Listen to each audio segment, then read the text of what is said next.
Hey guys, it's been so long since I looked at a Swiss Army knife, and this is about as Swiss Army knife as you can get. So this one here is a standard 91mm Swiss Army knife, and this is in the Swisschamp configuration. So lots of tools here. 1, 2, 3, 4, 5, 6, 7 layers. So 7 sort of spacer bits of steel between all the tools. So you've got lots and lots of stuff going on here.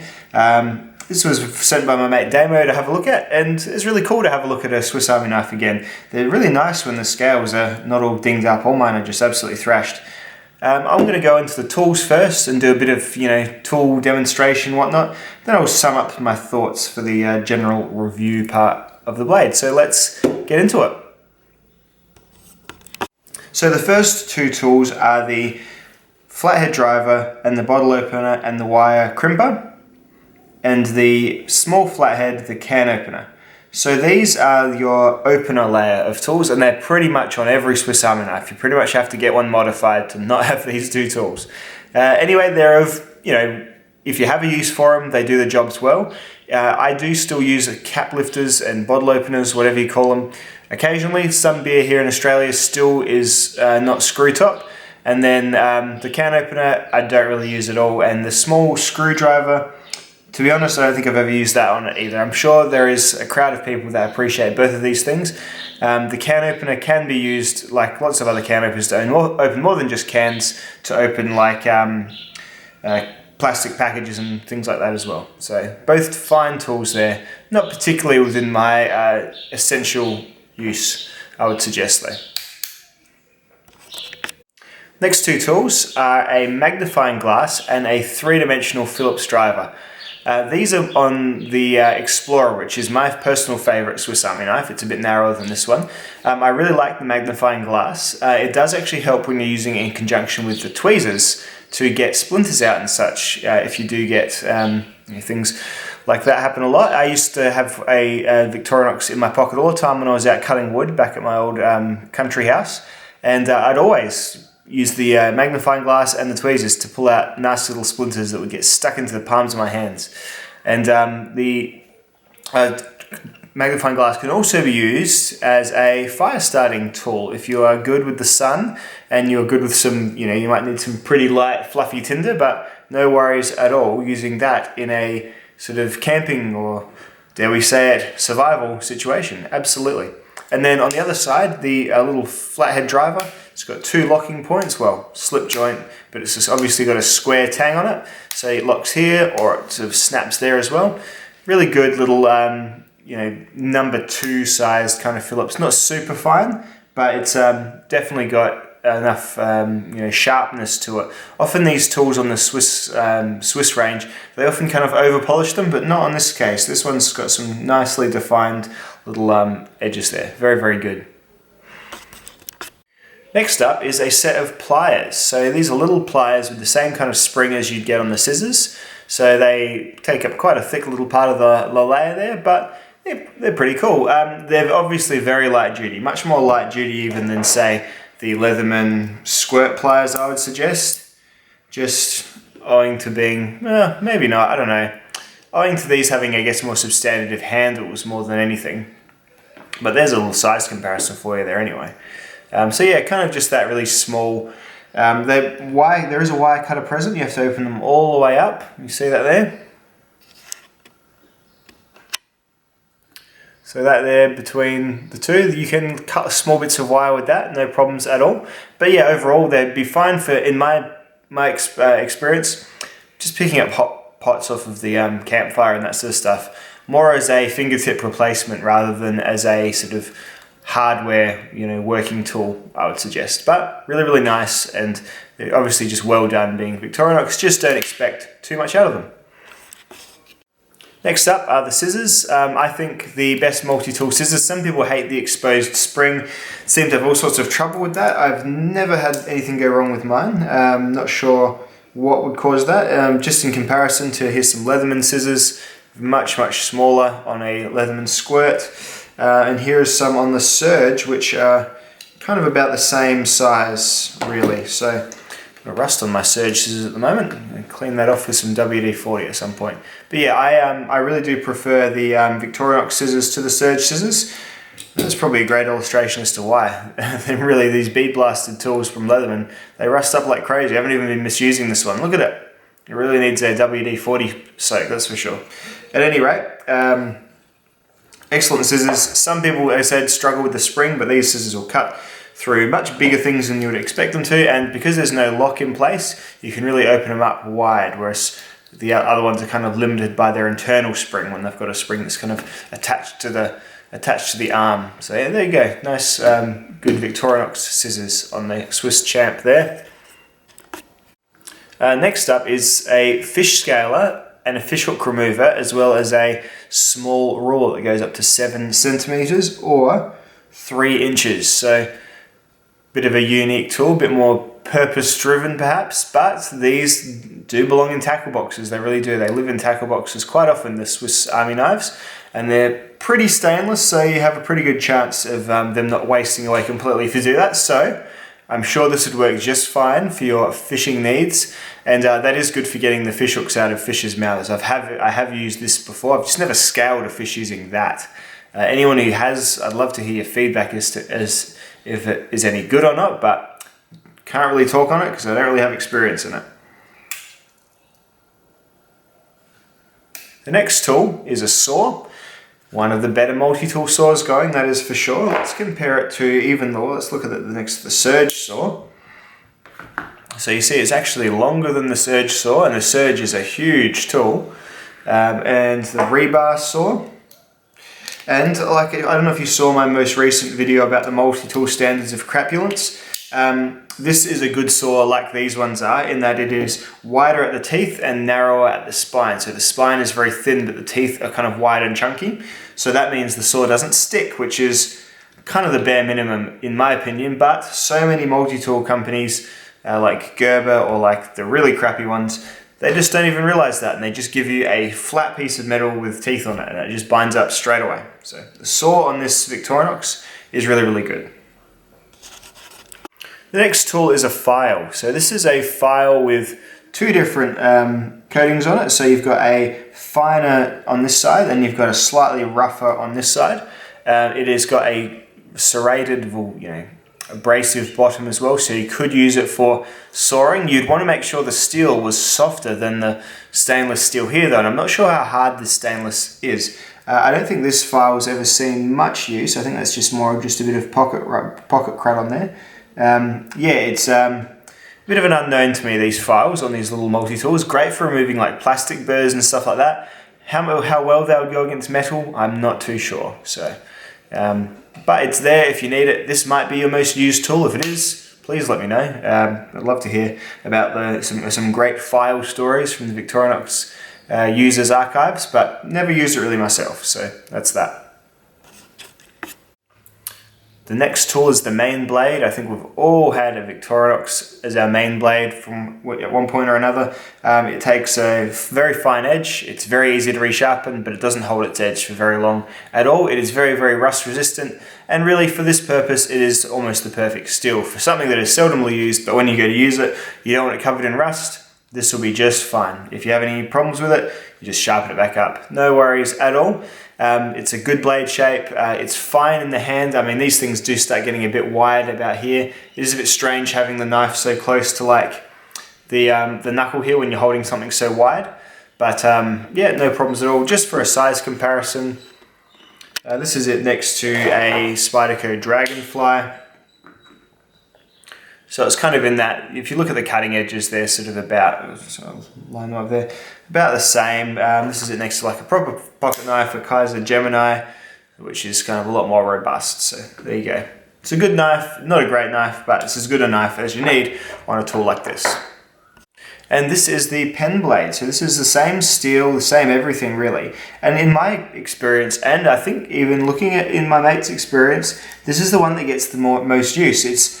It's really handy for little tiny jobs, and you kind of save your main blade edge using this as your little digger or poker or scraper or whatever. So handy little knife. When you hold the tool like this, it's right at the bottom, right near your index finger, so you can use it and really kind of you really do fine tasks with it.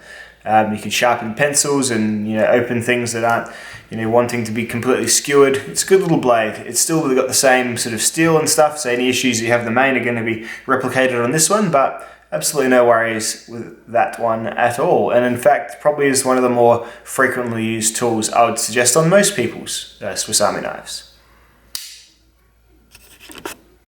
Moving on to the scale tools, you've got a pair of tweezers here.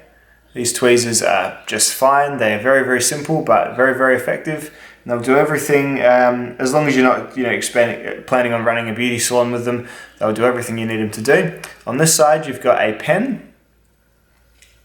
So it's the really tiny little Victorinox pens. You can buy these replacements really, really easily. Let's see if this one's got ink in it. Yeah, it's still got some ink. Good emergency pen if you do quickly need to sign something and there is nothing around, or write down a registration number of something.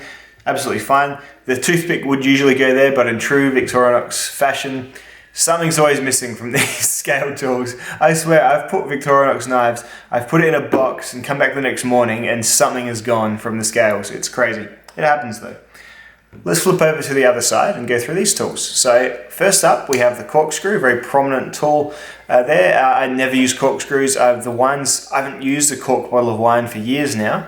I know they have other uses. You can use them for knots and that sort of thing, but the use here really is to hold this very, very handy little eyeglass screwdriver. This is great. I really resent when I lose my eyeglass screwdriver from my Swiss Army knives, and when I buy a Swiss Army knife that doesn't come with one, I often go on the internet and get one for $7 because it's such a good design, just staying right in there, super cool.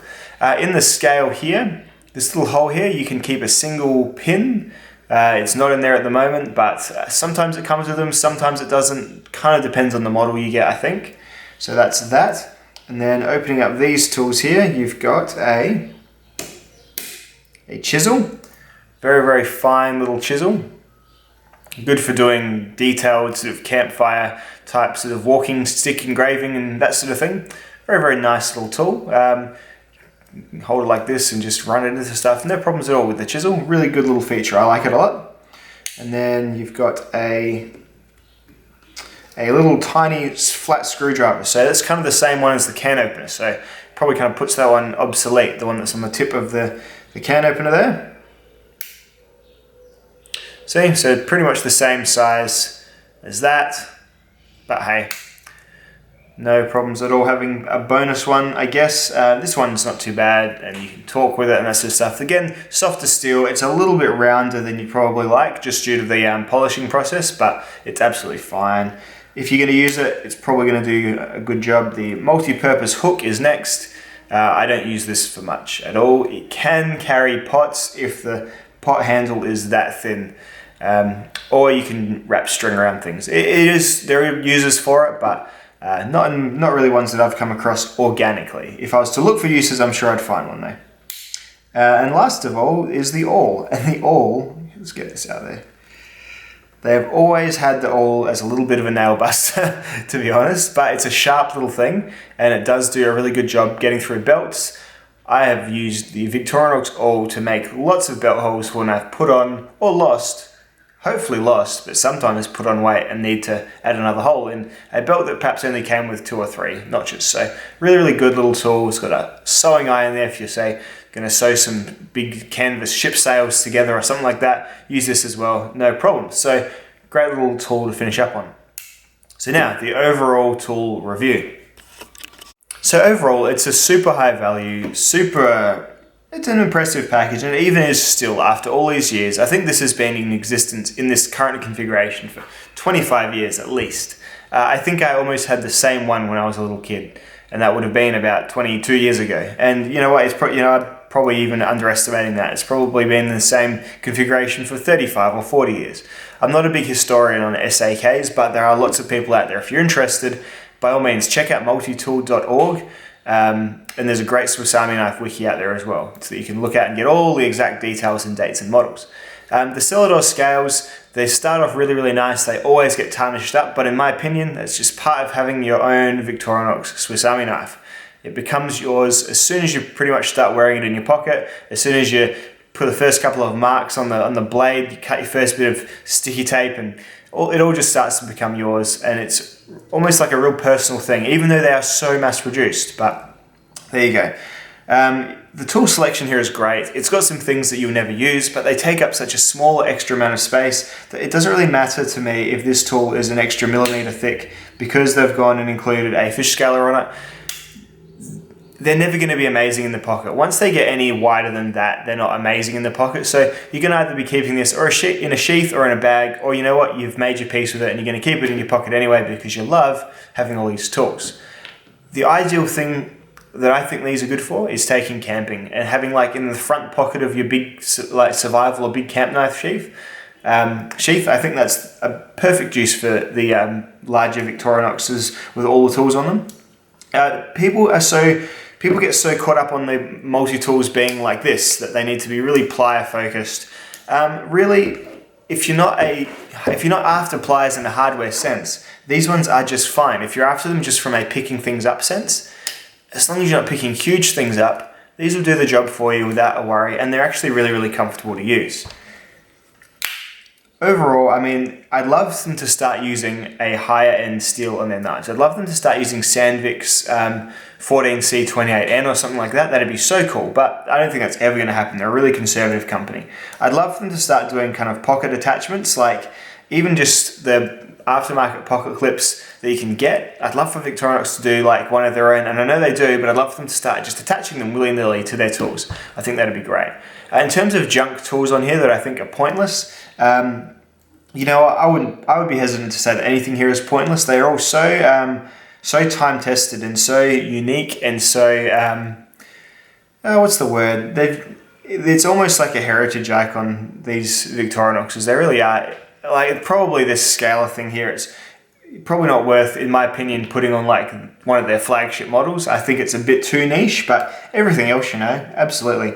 Scissors, knife, saw, the pliers, the flatheads, the 3D Phillips, all pretty much essential. Magnifying glass I love, it's unique and awesome. And all these back tools, the main criticism I always have of these is that they kind of start getting a bit tricky to get out. You don't get a lot of access points. So say you have to move the screwdriver and the a corkscrew to get to this chisel, for example, really. So a little bit fidgety, but this isn't a rapid use tactical tool. It's not. It's like a sitting around and fidgeting with it kind of tool. So really, any criticism I had of this would probably be because I'm trying to compare it to something like the Leatherman Skeletal or like the Gerber Crucial or something similar. Tools that are marketed differently. Tools that are marketed for either everyday carry or first response or things like that. It's not like that at all. It is more of a considered implement, and I think it's really, really great. And you know what? If you can stand the thickness and if you can stand having this kind of extra bit of weight in your pocket, which still, by the way, is a lot less than like a multi-tool, it's kind of the same weight as like about the same weight as the Skeletal, I think, maybe a bit heavier, but it's you know, super capable, about as capable if you want more variety in your use, even than the Skeletal. So overall, I think it's cool. I probably will end up getting one myself because I've sort of really missed having a nice big old Victorinox around. They are really, really super handy. Glove box, camping bag, just on your bedside table. Great stuff. Swisschamp by Victorinox. Thanks dudes, I'll see you in the next video. Hope you enjoyed. Bye now.